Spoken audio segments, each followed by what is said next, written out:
Ребята, всем привет! Вы на канале Даша Техник, и я нахожусь на Красной площади. Здесь проходит выставка, посвященная военной технике, которая участвовала в параде 1941 года, 7 ноября. Так что приглашаю вас к просмотру. Поехали! Одним из самых ярких эпизодов Великой Отечественной войны является военный парад на Красной площади в ноябре 1941 года в честь 24-й годовщины Великой Октябрьской социалистической революции.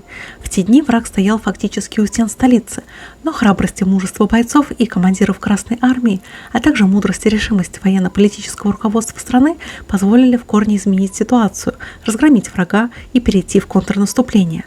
Парад 7 ноября четко показал всему миру, что Советский Союз намерен сражаться до последнего с нацистской Германией и примкнувшим к ней странам Европы. И не только выстоять, но и победить. К началу ноября 1941 года положение на фронте сохранялось очень сложным.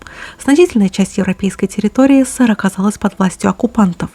На севере голод уже начал душить Ленинград, а на юге враг с ожесточением и рвением рвался в Донбасс и к Ростову. Судьба Москвы буквально висела на волоске. Несмотря на упорное сопротивление Красной армии, возможность прорыва немецких войск к столице была очень велика. Для Москвы период с 16 по 19 октября 1941 года стал наиболее трудным и переломным. В эти дни ситуация в городе могла окончательно выйти из-под контроля. Но, к счастью, этого не произошло. Несмотря на столь напряженную обстановку, на предприятиях, стратегически важных промышленных объектах и на железнодорожном транспорте не было зафиксировано ни одной диверсии. Продолжалась поставка для фронта. Подавляющее большинство столицы разделяло чувство: не может быть такого, чтобы Москва была сдана. И эта уверенность не покидала и защитников города, даже в самые трагические дни обороны, и в конечном итоге помогла выстоять. Однако, чтобы окончательно развеять многочисленные слухи о том, что Сталин и его ближайшие соратники покинули город, а также укрепить боевой дух не только москвичей и войск, оборонявших столицу, но и всей страны, как раз и потребовалось провести грандиозный военный парад, который символизировал бы несокрушимую мощь Красной армии и ее способность противостоять опытному врагу. Ну а больше моих фото и видео вне моделизма вы можете найти на моей страничке на Boosty. Там вы также сможете поддержать мою деятельность и попасть в титры к видео. Ссылочка на Boosty есть в описании к видео, так что тоже рекомендую подписаться еще и на мой Telegram. Там оперативно выходит информация о моих новых видео на канале Dasha Models и Даша Техник. Ссылочка на Telegram есть тоже в описании. Впервые мимо стен Кремля и Мавзолея проследовали легкие Т-60, средние Т-34 и тяжелые КВ. Одновременно этот парад стал и последним для всех этих типов танков. Впрочем, одна из ранних Т-34 под номером 46 и с надписью на башне «Кантемировец», изготовленная на 112-м заводе, все-таки прошла во главе танковой колонны по Красной площади 7 ноября 1945 года. В тот ноябрьский день 1941 года в последний раз увидели кремлевские стены и легкие БТшки. На кромовой броне танков нанесены белые круги для движения боевых машин в колонне. Они помогали механикам-водителям сохранять заданную дистанцию и направление. Интересно отметить, что в составе 31-й танковой бригады находился и опытный образец БТ-7 с дополнительным бронированием, который разработали на заводе номер 183 в Харькове и установили на танк летом и в начале осени 1941 года. На параде в Москве принимали участие Т-34, изготовленные на двух заводах, номер 112 «Красная Сормова» и Сталинградском тракторном. Машины, которые были ближе к Кремлю, несколько отличались от тех, что двигались ближе к зданию Государственного универсального магазина, он же ГУМ. В основном внешние отличия заключались в укладке дополнительных топливных баков, брезента, шансового инструмента, в форме передних грязевых щитков и в наличии антенного устройства радиостанции на отдельных машинах. Некоторое количество танков БТ-2 применялось в битве за Москву. Например, 9 октября 1941 года 18-я танковая бригада Западного фронта, внезапно атаковавшая и разгромившая колонну немецких танков и мотопехоты на подступах к Жанску, наряду с 29 танками Т-34 имела 5 БТ-2, 24 БТ-5 и 3 БТ-7. Но уже 11 октября 18-я танковая бригада попала в окружение, и ведя бой с превосходящими силами противника, вышла из него только на следующие сутки, потеряв все танки БТ-2 и БТ-5. На московском направлении воевала и 21-я танковая бригада, прибывшая из Владимира для пополнения Западного фронта и имевшая в своем составе 5 танков БТ-2, 15 БТ-5 и БТ-7. А 16 октября 1941 года бригада перешла в наступление на Калинин, уничтожив за 4 дня боев, по докладам экипажей, 34 вражеских танка и потеряв 7 танков БТ. На 26 февраля 1942 года по 7 танков БТ-2 еще имелось в 150-й танковой бригаде Западного фронта и в 10-й танковой бригаде Юго-Западного фронта. Дольше всего БТ-2 сохранились на стабильном участке Ленинградского фронта, где летом 1943 года их еще насчитывалось 12 единиц. В составе 49-го гвардейского танкового полка прорыва 42-й армии и некоторых других частях Ленинградского фронта БТ-5 и даже последние БТ-2 принимали участие в снятии блокады Ленинграда, а затем и в разгроме финских войск на Карельском перешейке в 1944 году. Танки БТ-7 активно использовались в битве под Москвой. Например, 13 декабря 1941 года 20-я кавалерийская дивизия, укомплектованная легкими танками БТ-7, принимала участие в контрнаступлении на противника. В ходе операции ей удалось зайти немцам в тыл, и дальше в рейд по коммуникациям немцев отправились танки. Практически все модификации легкого танка БТ-7 принимали участие в Великой Отечественной войне. Отсутствие опыта командиров среднего и высшего звена РКК привели к тому, что большая часть танков БТ-7 была потеряна еще на начальном этапе войны. Лишь в разгар немецкого наступления под Москвой в 1941 году пришло осознание того, что танки БТ-7 лучше всего использовать из засад при хорошей маскировке позиции. Танки БТ-7 прошли всю войну с Германией, принимая участие практически во всех сражениях Красной армии. На момент начала Великой Отечественной войны в 5 западных округах имелось примерно 3200 исправных танков Т-26 и машин на их базе. В ходе боевых действий первых месяцев Великой Отечественной основная часть Т-26 была потеряна, в основном от действий артиллерии и ударов авиации противника. Многие машины вышли из строя по техническим причинам, а нехватка запчастей не позволила их отремонтировать. При отходе даже танки с незначительными поломками приходилось оставлять на территории, занятой противником, взрывать или сжигать. Этот танк не обладал талантом легендарных Т-34 и КВ. Его главное достоинство было в том, что он просто был. И он не просто находился в войсках, а по состоянию на 22 июня 1941 года он был самым массовым советским танком на фронте.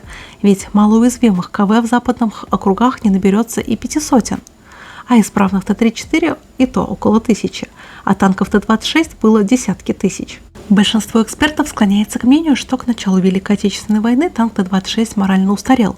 Танк сняли с производства, поскольку он полностью исчерпал потенциал для модернизации. Ведь дело в том, что любой массовый танк эволюционирует, а каждая последующая модернизация неизменно приводит к увеличению веса. И так в начале 1930-х годов танк Т-26 весил 6 тонн, а к 40-му танк потяжелел на 10 тонн. Танк был оснащен 90-сильным бензиновым двигателем. Было логично увеличить и мощность двигателя, что и сделали, но оказалось, что увеличение числа лошадей не приводит к увеличению скорости из-за конструктивных особенностей ходовой части, а также трансмиссии. Первые серийные Т-60 были собраны Горьковским автозаводом 13 сентября 1941 года, и с этого времени танк начал поступать в войска. Первой частью, которая получила новые Т-60 в количестве 10 единиц, стала 21-я танковая бригада. И в дальнейшем все эти танки погибли в боях на Калининском фронте поздней осенью 1941 года. А также Т-60 приняли участие в параде 7 ноября 1941 года в Москве. Всего по Красной площади прошли 48 танков Т-60 из состава 31-й танковой бригады. А насколько эффективно действовали Т-60 под Москвой?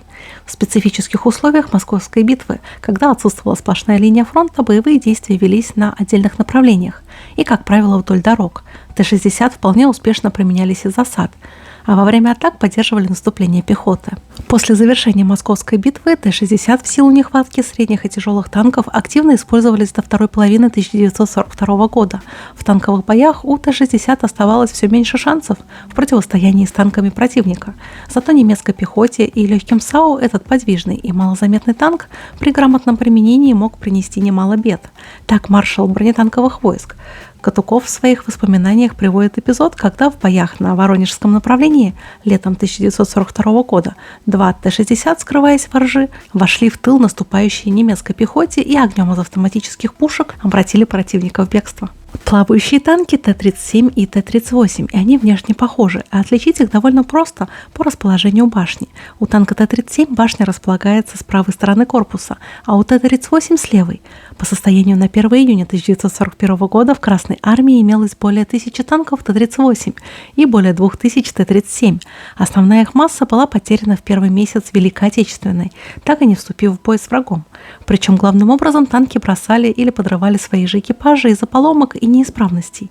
Лишь в считанных случаях при грамотном использовании этим слабым машинам удавалось оказать эффективную поддержку нашей пехоте. Сведения о танках Т-38 и Т-37 в отчетах и журналах боевых действий более-менее часто попадаются до конца сентября 1941 года, а затем упоминания об этих машинах просто исчезают из сводок. Так, например, 1 октября 1941 года в танковых частях Западного фронта имелось всего 6 танков Т-37, а уже к 16 октября в строю не осталось ни одной машины этого типа. Большинство сохранившихся в строю Красной армии плавающих танков использовались в тыловых военных округах для учебных целей. Бронеавтомобиль БА-10 выпускался серийно с 1937 года по 1941 и стал самым массовым советским средним бронеавтомобилем. Несмотря на его слабую броню и довольно ограниченные возможности при передвижении по пересеченной местности, по своей огневой мощи БА-10 был сопоставим с таким легким танком, как танк БТ-7, на котором наши танкисты творили просто чудеса. А следовательно, БА-10 на первых этапах Великой Отечественной войны представлял для противника серьезную угрозу. Броневики БА-10 использовались вплоть до окончания Великой Отечественной войны. Правда, к 1945 году в войсках их оставалось буквально считанные единицы. А иногда этот автомобиль называют одним из первых советских серийных колесных танков. Поэтому в некоторых случаях БА-10 имели больше шансов на успех в противостоянии с немецкой пехотой и танками. А это легендарный ЗИС-5, продукт Московского автозавода, и осенью 1941 года защищал по факту свою малую родину. А сейчас давайте послушаем рассказ экскурсовода об этой машине. С КАМАЗами, к сожалению, до начала Великой Отечественной войны специальных грузовиков для армии разработанных не было. Промышленность еще не находилась в достаточном уровне развития, чтобы обеспечить армию собственным видом транспорта. Поэтому использовались автомобили гражданского назначения, Би-2, Би-2, трехтонных средних автомобиля ЗИС-5. Они выпускались начиная с 1934-1935 годов. И не только в Москве. У нас такой завод имени Лихачева ЗИЛ имелся до недавнего времени.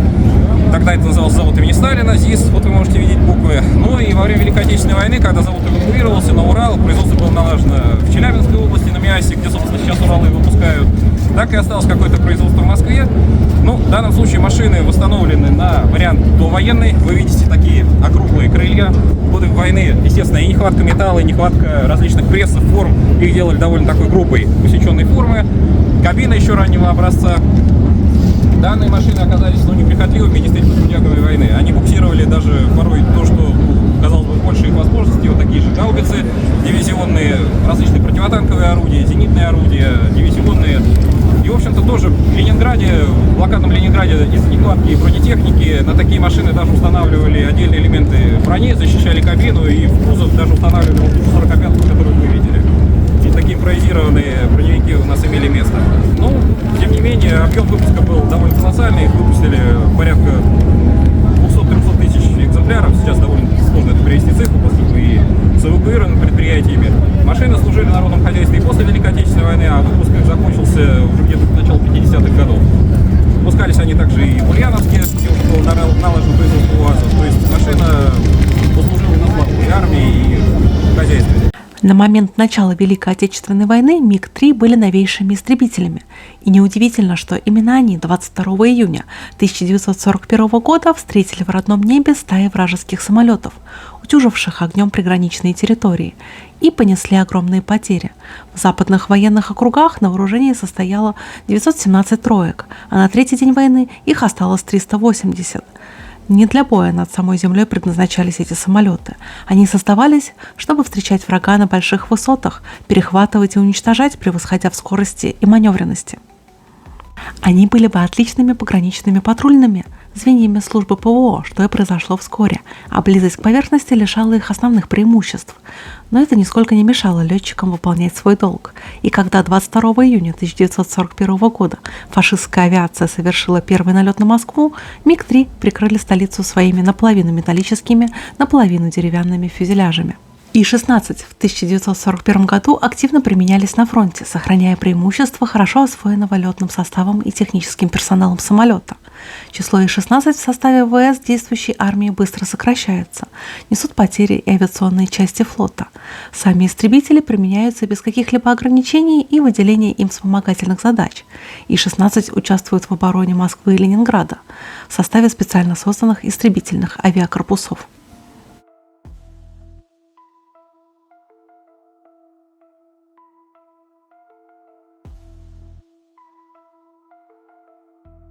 Предельно устаревший биплан У-2 в период Великой Отечественной войны вовсе не был оружием психологической войны, как считают сегодня. Напротив, это было довольно высокоточное и живучее орудие. Его летчики сделали больше боевых вылетов, чем пилоты любого другого советского самолета. А немцы пытались, хотя и не смогли скопировать его успех. А северокорейцы показали, что машина эффективна даже против реактивной авиации с радарами. За время войны было выпущено менее 12 тысяч У-2, из которых многие ушли не в ночные бомбардировщики, а в самолеты связи.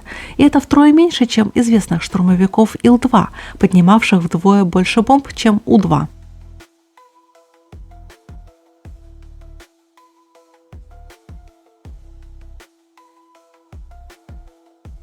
ГАЗ-АА «Полуторка» – это легендарный грузовик времен Великой Отечественной войны. Но почему же «Полуторка»? Все очень просто. Этот автомобиль является малотоннажным грузовиком с грузоподъемностью 1,5 тонны. Отсюда и прозвище. А на экране две интересные модификации легендарной машины. Это эвакуатор и звуковещательная станция.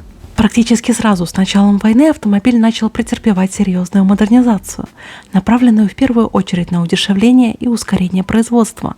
Комфорт водителя был принесен в жертву в числе первых, в то время как из народного хозяйства в армию мобилизировались довоенные автомобили. Изящные и красивые, ГАЗ срочно восполнял потери военного транспорта полуторками, внешний вид которых иначе как брутальным назвать трудно. Так практически сразу с автомобиля исчезли правая фара, зеркало заднего вида, бампер, глушитель, а также клаксон и передние тормоза. Изящные округлые глубокие крылья сменились на угловатые, из кровельного железа. Кабина снова стала делаться из досок и фанеры. На пике упрощения с автомобиля исчез дворник и двери. Их заменили брезентовые скатки, а кабина представляла собой деревянный каркас, обтянутый тканью. Сиденье водителя делалось цельнодеревянным, без какой-либо обивки, а из органов управления в машине имелись две педали – тормоз и газ, ручка коробки переключения передач без набалдашника, руль и бензометр. В начале 30-х годов разработка полугусеничных вездеходов для Красной армии была поручена Автомоторному институту НАМИ, в котором был создан специальный отдел, вследствие ставшим отдельным тракторным институтом НАТИ. Вездеход для военных создавался с соблюдением строгой секретности под контролем ОГПУ НКВД. Автомобили повышенной проходимости должны были заменить лошадей при транспортировке артиллерийских орудий. Предполагалось, что они будут перевозить бойцов на тех участках боевых действий, где не справляется обычная колесная техника. Специалисты будущего тракторного института изготовили несколько прототипов на основе горьковских грузовиков ГАЗ-АА и ГАЗ-ММ с двигателями 40 и 50 лошадиных сил. После долгих испытаний в разных дорожных и климатических условиях машины неоднократно дорабатывали, и в итоге в 1934 году появился первый предсерийный образец с резиновыми гусеницами. Назвали автомобиль НАТИ В3. До начала производства прошло еще долгих 4 года, и лишь в 1938 году на Горьковском автозаводе приступили к выпуску новых вездеходов, переименованных в ГАЗ-60. Хотя московский мотозавод проработал всего 10 лет, в историю моторизации страны он вошел двумя памятными вехами. Он стал первым домом для М-72 и дал нам первый легкий мотоцикл массового производства М1А. Мотоцикл М-72 представлял собой весьма точную копию BMW R-71. Его документацию наши специалисты получили незадолго до войны. Всего за несколько месяцев был проделан большой труд по составлению рабочих чертежей, сверки их с деталями закупленных мотоциклов. Как показал опыт, размеры на бумаге и в металле далеко не всегда совпадали, и приведение их в соответствие с нашими ГОСТами, подбор материалов и подготовки производства. В конструкции М-72 присутствовало немало технических особенностей, которые были вновь не только для нашей, но и для мировой мотопромышленности. Первая сварная рама из цельнотянутых труб переменного сечения, передняя телескопическая вилка с гидроамортизацией, задняя свечная подвеска. 3 первых М-72 собраны в марте 1941 года, а после показа в Кремле модель была утверждена к серийному производству, но развернуть его удалось лишь в июле, когда уже началась Великая Отечественная война. По предвоенным штатам в состав каждой стрелковой дивизии должно было входить как минимум 60 тягачей Т-20. Однако на практике полностью удовлетворить требования войск не удавалось, и комсомольцами были укомплектованы только ударные части, а также подразделения мотопехоты в составе стрелковых частей. На фронтах Великой Отечественной войны комсомольцы несли службу, причем не только по прямому назначению. При отсутствии других тягачей они применялись и для буксировки более тяжелых артсистем, малокалиберных зенитных пушек и орудий дивизионных артиллерий.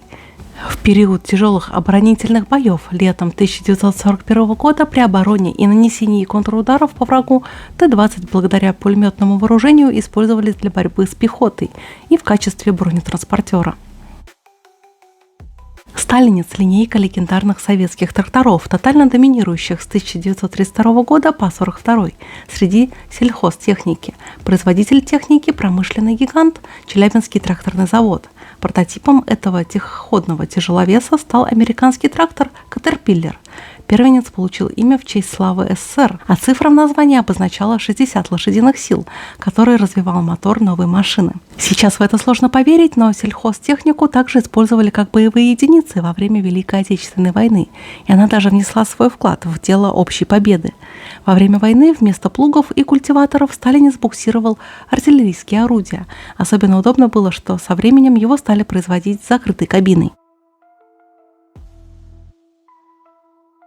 По штату танковые дивизии Красной Армии от 9 июня 1940 года в состав входило 4 пикапа.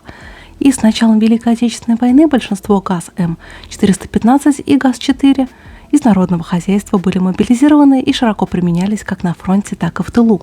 Пикапы при подготовке и проведении операций в тылу врага использовали советские десантники и спецназовцы, в том числе и легендарный советский разведчик Илья Старинов. С началом войны из городов постепенно стали исчезать грузовые автомобили, которые мобилизировались на фронт. Встала угроза прекращения грузовых перевозок. Грузовой транспорт могли заменить только грузовой трамвай и троллейбус. И уже в августе трамвай начал перевозить грузы по заявкам всех учреждений и предприятий. Уменьшение численности населения города к началу 1942 года привело и к изменению основных пассажиропотоков и укорочению маршрутов. В сентябре 1942 года московский трамвай стал перевозить раненых. Для этого 10 прицепных вагонов серии «С» были переоборудованы в санитарные. Их тянули за собой обычные пассажирские моторные вагоны. И всего к концу года действовало 24 санитарных поезда, которые одновременно могли перевезти с вокзалов в Лефортовский госпиталь 576 раненых. Уже в конце августа 1943 года в Москву стали возвращаться все эвакуированные осенью 1941 года центральные учреждения, в том числе и дипломатический корпус, театры и многие министерства. И жизнь города постепенно стала возвращаться в старое русло. И вот такой обзор техники, которая участвовала в параде 1941 года и в битве за Москву, у меня получился. Так что ставьте лайки. А если вам понравилось видео, то не забывайте подписываться на канал. Ведь только тут вы увидите обзоры военных, технических и исторических выставок. Так что до новых встреч. Пока-пока.